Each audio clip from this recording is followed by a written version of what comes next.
Welcome to Catalyze. I'm your host, Elias Guedira from the class of 2026. I have with me Emily Vasquez from the class of 2006. Emily joined us in person at the 2022 Alumni Forum. She delivered a 7-talk entitled The Social Life. The alumna is an ethnographer of science, medicine, and public health at the University of Illinois at Chicago. Emily's research looks at how social inequalities are reinforced by knowledge and tech. Emily, thank you so much for joining the Catalyze podcast this afternoon. Great to be here with you. Thank you. For our listeners, we should point out that we are sitting in the pit on campus, so we're likely to hear alumni and scholars as they head about to their free time activities.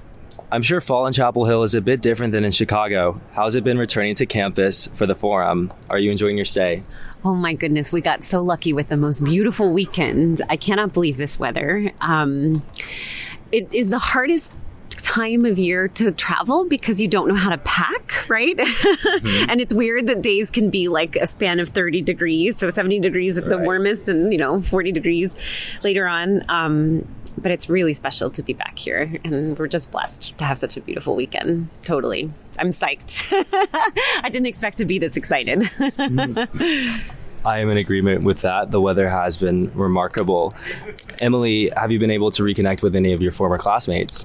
Yes, really, really close friends that I haven't seen, in part because of the pandemic, but also because before the pandemic, I was doing field work in Mexico for several years, for about 4 years. And so I just haven't seen people, haven't met their kids yet. And so it's just really wonderful to get to see people's homes, that people who have moved back to Chapel Hill and that sort of thing. So it's been a wonderful reunion. And I think we just got lucky that we're all here. Like, I've never come to a forum before. And so it's just wonderful that it was a really good turnout.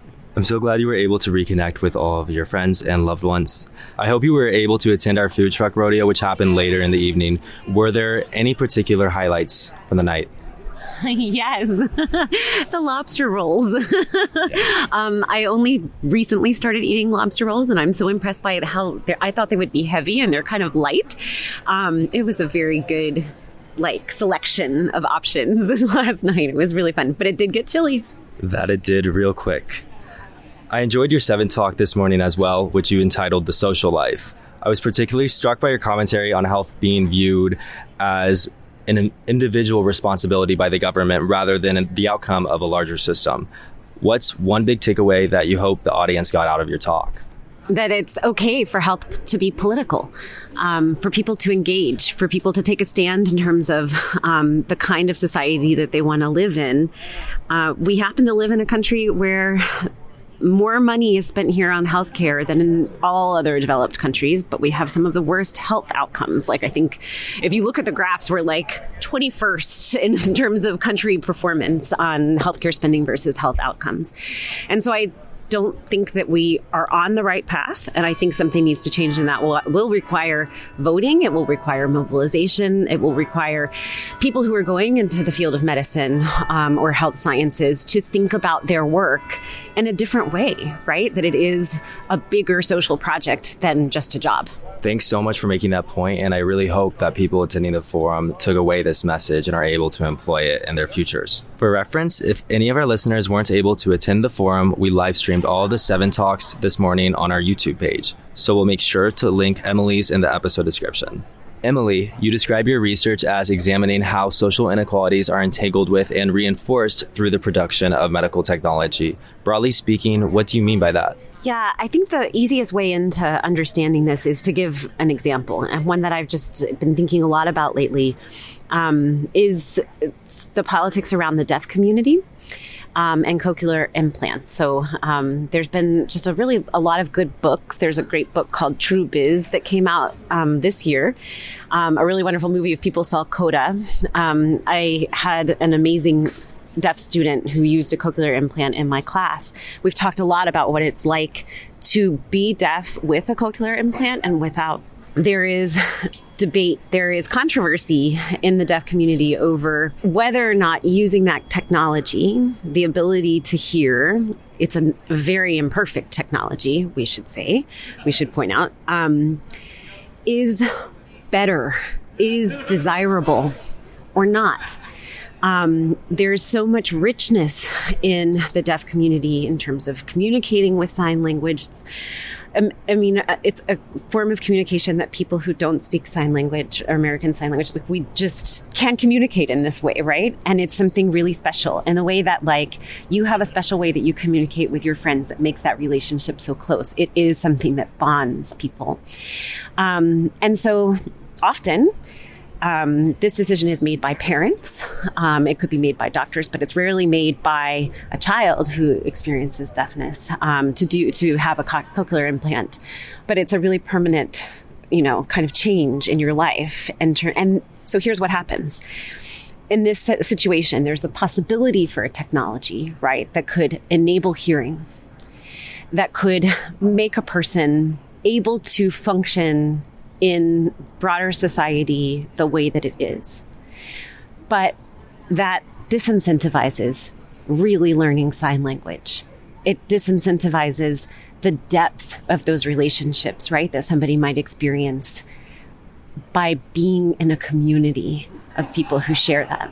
And so that's what I mean by social inequality. Is it's perhaps we have a medical technology here that we think is useful, positive, improving someone's life. But perhaps we're not recognizing fully that there are other ways of living life that can be very rich, right? And we are not valuing those, right, when we value a technological solution. There's many ways to answer this question, and this particular topic is just very fraught, right? Like, I think if you're listening to me now, hopefully these comments are just a starting off point for reading, for watching really great documentaries on this topic, or for talking to people who are deaf and can share this experience with you. Thank you so much, Emily. I wanted to move over to your research that you conducted in Mexico. For reference, I noticed that a large portion of your research concerns genomic identities in Latin America.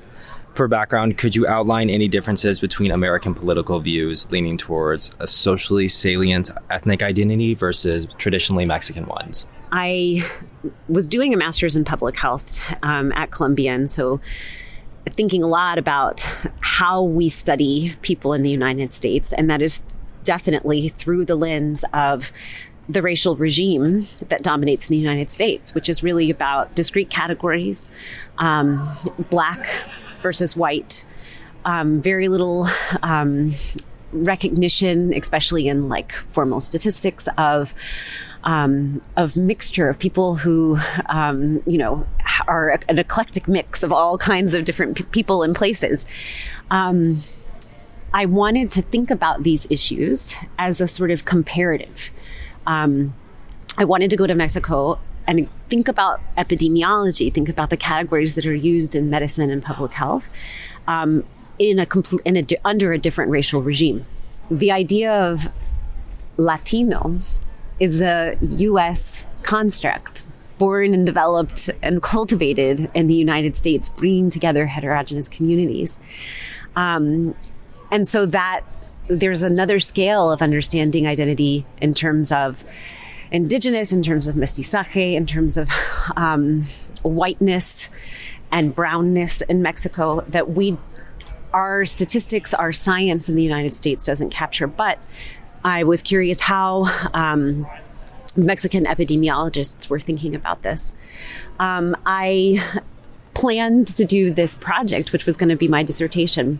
And just as I sort of was finalizing the plan, about to defend the proposal, a wonderful book came out addressing exactly this, which is called Mestizo Genomics. It's a collaboration led by Peter Wade, and they were looking at Mexico, but also Brazil, Colombia. I'm trying to think if any other countries are involved in the project, but they did field work with lots of collaborators in genomics laboratories, thinking about how is it that people are understanding who it is that they're studying, what groups within the country are salient, and where do those ideas come from. My particular question that I wanted to add, and I think I have, I didn't do exactly the project that I had imagined because sort of so many of the answers had like here was the book explaining.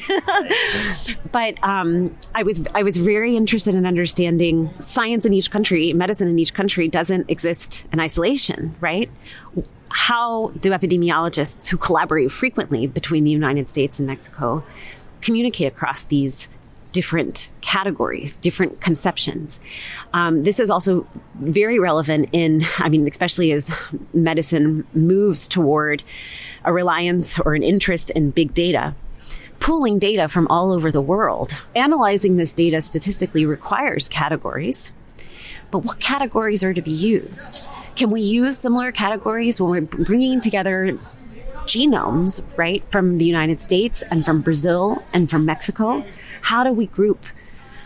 The other question is, in a world where evidence-based medicine really is, the norm, would Mexican epidemiologists, would Mexican physicians and public health experts, to what extent would they feel that they could rely on evidence collected in the United States about Latinos, right? So those were sort of some of the motivating questions.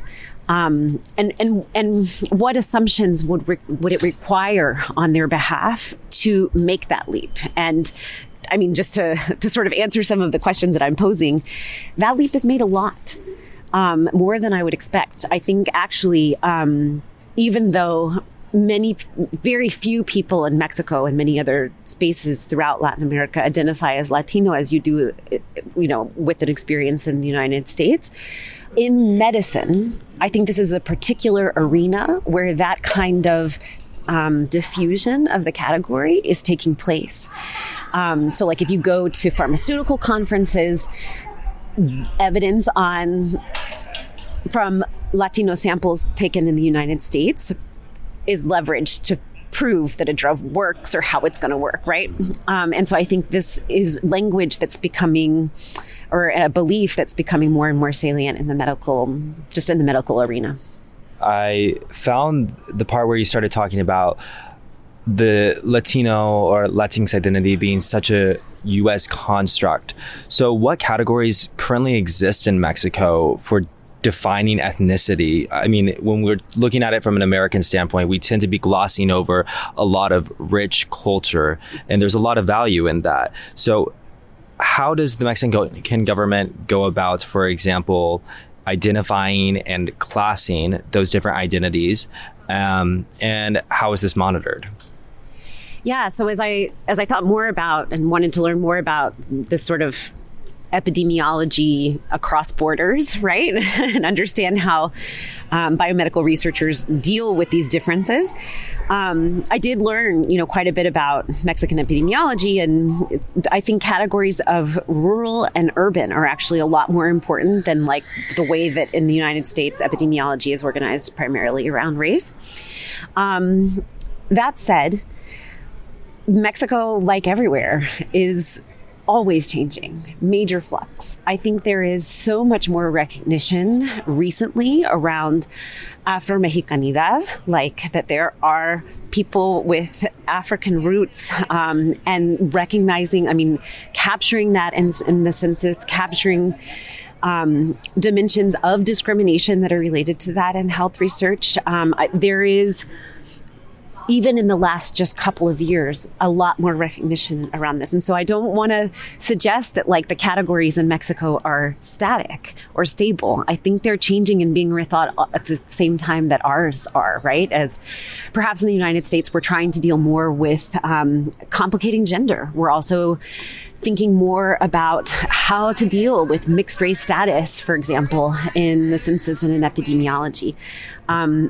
In a good way, I think a lot of people across the health sciences are asking some of these good questions. For context, we saw how the Mexican conception of an ethnic identity changed over time. As we were talking about the mestizaje or mestizo identity during Spanish colonization, this was propelled by a very nationalistic notion of a cosmic race. Could you kind of unpack what that term means for listeners? And do we see any ripple effects of this very mixed nationalistic identity on the class structure today in Mexico? Yeah. So really like this idea of mestizaje, which is being mixed primarily between European and indigenous descent, was really mobilized in Mexico at the time of the Mexican Revolution to suggest, to create solidarity around an identity that was different from being European, right?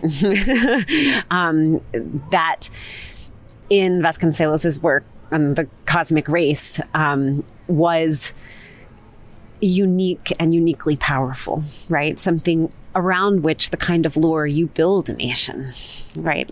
The issue with mestizaje, which is interesting because it is to an extent inclusive, right? Because it's about mixture, it's about not everybody being the same, and yet it is about people being the same in their mixedness, and so there are still exclusions.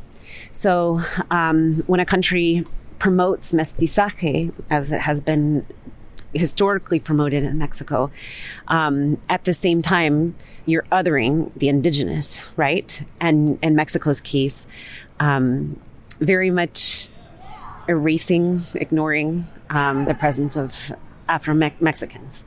And this happens also in genomic data. I wrote a paper called Mexican Samples Latino DNA, and talked with Mexican genetic epidemiologists who were doing work on Mexican samples.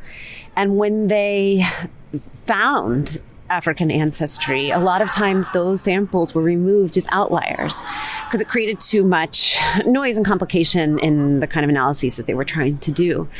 But it's just that. It's that exclusion, right? This is at a time where we're still fighting for the inclusion of basic groups in an American society too, right? We're still struggling to even acknowledge the existence of LGBT individuals in schools. So I think it's something that evolves over time, and it's extremely interesting to hear how at this phase right now Mexico is still coming to terms with this colonialistic notion and the repercussions that it's had in its history. So thank you for speaking about that. So I kind of wanted to talk about your research, Mexican Samples Latino DNA. And for this research, you were stationed at the Faculty of Science at the National Autonomous University of Mexico in Mexico City. And you acknowledge the motives and findings of genomic research funded by and designed by philanthropic organizations, such as the Carlos Slim Foundation. So could you preface our listeners by describing who Carlos Slim is and his link to this genome project that he helped establish? Carlos Slim is the wealthiest man in Mexico, the wealthiest man in Latin America, and for a while, the wealthiest man in the world. And his sort of position on Forbes' list of the world's wealthiest was overtaken by Bill Gates about a decade ago, or a little bit more. But his economic power in Mexico is pretty overwhelming. There's a joke in a really great biography written of him, and it's two couples. It's a couple, so it's two people. They're talking on a cell phone, and they're fighting. And finally, the guy interrupts the conversation and says, "Let's stop fighting. The only person benefiting here is Carlos Slim, because Slim is a telecommunications mogul and owns cell phone access, right? So the minutes that they were spending fighting were benefiting Carlos Slim. But far beyond telecommunications, the economic reach is everywhere to civil infrastructure, like airports, laboratories, like medical laboratories, hospitals. People say, and people in Mexico walk on his streets and sleep in beds with sheets made, by companies that are owned ultimately by Carlos Slim. Around 2007, 2010, Slim really ramped up his philanthropic investments in Mexico and Latin America. It was sort of like a regional look, investing a lot of money into especially health. One of the projects that Slim funded through the Carlos Slim Foundation is called Sigma, which is the Slim Initiative in Genomic Medicine for the Americas. What's interesting about this project the focus was cancer and diabetes. The idea that Slim and the foundation put forth was that it was necessary for there to be science funded in Mexico and Latin America, looking specifically at, quote, Latin American and Mexican genomes, because they were not sufficiently included. These groups were not sufficiently included in samples, for example, in the most powerful institutions doing genetic and genomic research in the United States and in Britain, in the UK. And so there was a rhetoric here about inclusion, once again, that they were funding science that was meant to be on Mexicans, by Mexicans, for Mexicans.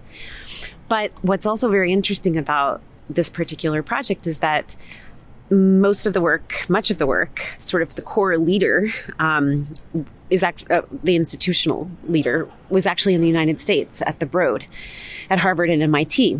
And I asked the executive director of the foundation, if the idea is to promote science, do genomic research specifically on Mexican and Latin Americans, why then are you doing this at the Broad in Boston?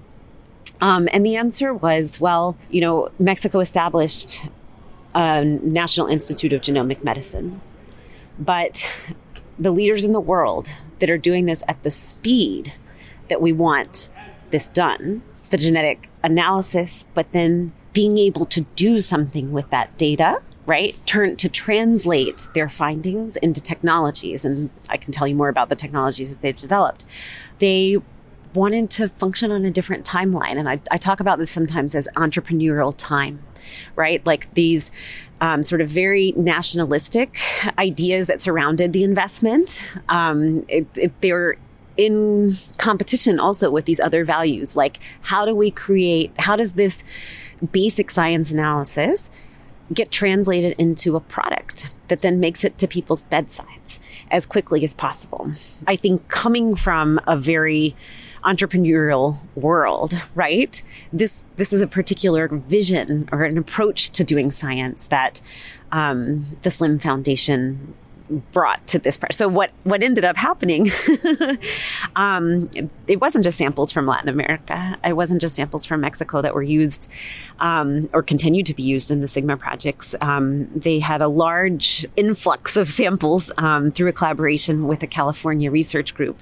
And so the Mexicanness of many of the samples, right, is no longer just Mexican, or right, and some of this information is actually missing, like to really understand the social identity or the ancestral identity of people that are in the California sample. I mean, what's interesting is some of this work, it is about Mexican DNA, but a lot of the findings are published under the heading of Latino risk, Latino genetic risk, right? There's a sort of a parallel reading of this project, or the way that this project went. It is inclusive. It is thinking about Latino identity, or perhaps thinking about findings that can be applicable not just in Mexico or throughout Latin America. But in the case of Slim, when we're thinking about translation and a marketable product sort of coming as quickly as possible, there's a marketing dimension to what categories can do. And so a category that is pan-ethnic, and then if you're tailoring a medical device to an ethnicity, which has its own politics, right? Tailoring it to a pan-ethnic identity creates much bigger markets than Mexico alone. So you mentioned the Carlos Slim Foundation kind of playing a role, being the driving factor in delivering something to the bedside, which had me wondering, can you explain how a country's choice to invest in a national genome bank centralizes its role in the global economy? And why do you think people are more interested in investing in this field of research rather than clean water or providing clean air to citizens? Investment in genomics in Mexico really began before Slim's investment. Slim's investment came later. The first investments were public from the Mexican state, building a National Institute of Genomic Medicine, similar to one of our NIH institutes. At the time, also in the United States, but around the world, there was a great deal of interest in genetics and genomics. Yes, from a health perspective, where can this take medicine? But also a recognition that this could perhaps become an industry. Many people understood genetics and genomics in this developing, emerging world of science. And we're talking here like very late 1990s, early 2000s, as the source of a new global bioeconomy. And there were fears that middle-income countries that could invest in science, if they didn't invest in science, this kind of science, they might be left out from that kind of growing global bioeconomy. And so there were entrepreneurial physicians, scientists in Mexico who lobbied the government, who mobilized the government to make major investments in genomic medicine. Yes, with health in mind, but also with the national economy in mind, especially when it comes to thinking about prevention efforts. It is much more likely globally that we will get prevention efforts that in some way lead to profits for someone, right? It is very difficult to disrupt profit making or even disrupt sort of the values around capitalist production and that being the strength of a country, right? That we would disrupt Coca-Cola or we would disrupt Nestle and actually say what you're doing as a business who does employ many people in our country is really harmful for health. So we tend to get prevention options that have a money-making possibility. And genetics and genomics absolutely continues to. The sort of profit potential with genetics and genomics comes from making diagnostic technologies where you would scan someone's genome and understand what they're predisposed to versus not predisposed to. But the other side is once you understand better the genetic mechanisms, genomic mechanisms, you can create pharmaceuticals to address them. And so there sort of a parallel field developing at the time was pharmacogenomics, which was exactly this idea that like this would then lead to drugs, which is the industry, right? But there's not a huge like foundation, right? Pouring resources into public health interventions that would disrupt capitalist order. I found it really fascinating during your 7th speech when you started talking about activism in Mexico. And I kind of wanted to revert this question back to the US in a little bit. You mentioned the Black Panther movement during the civil rights era and how they actually started to distinguish relationships between medicine technology and social inequalities. Can you elaborate how these relationships affect the lives of minorities living today? Yeah, so thinking about the U.S. context, this question is particularly salient, and it really goes back to precisely what I was talking about before in terms of what kind of prevention efforts do we get. People come from all over the world to seek specialized medical care in the United States because we have the capability to do things because of investments, public investments in science that in other countries, are not available.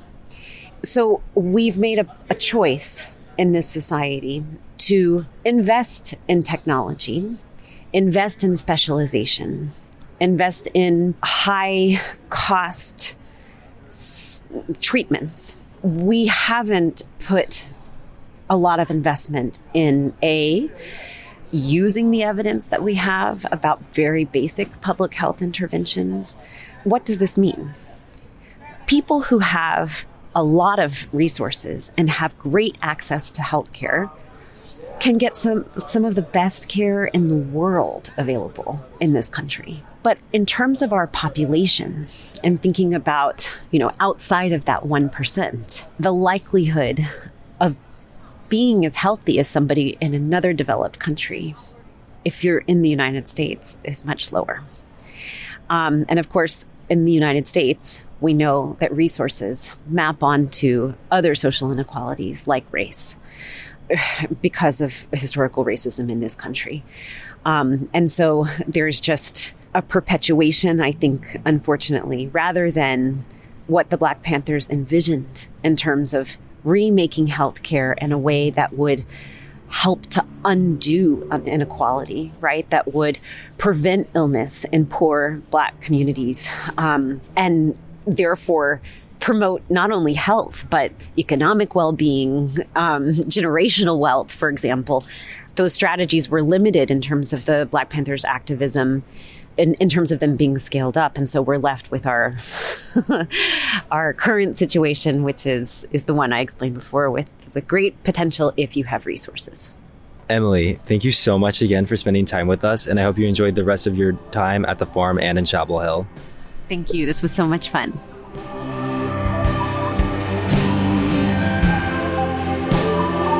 Thank you for listening to Catalyze. I'm Elias Guedira from the class of 2026, and that was Emily Vasquez from the class of 2006. You can let us know what you thought of this episode by emailing us at communications@moreheadcain.org or by following us on Twitter or Instagram at Morehead-Cain.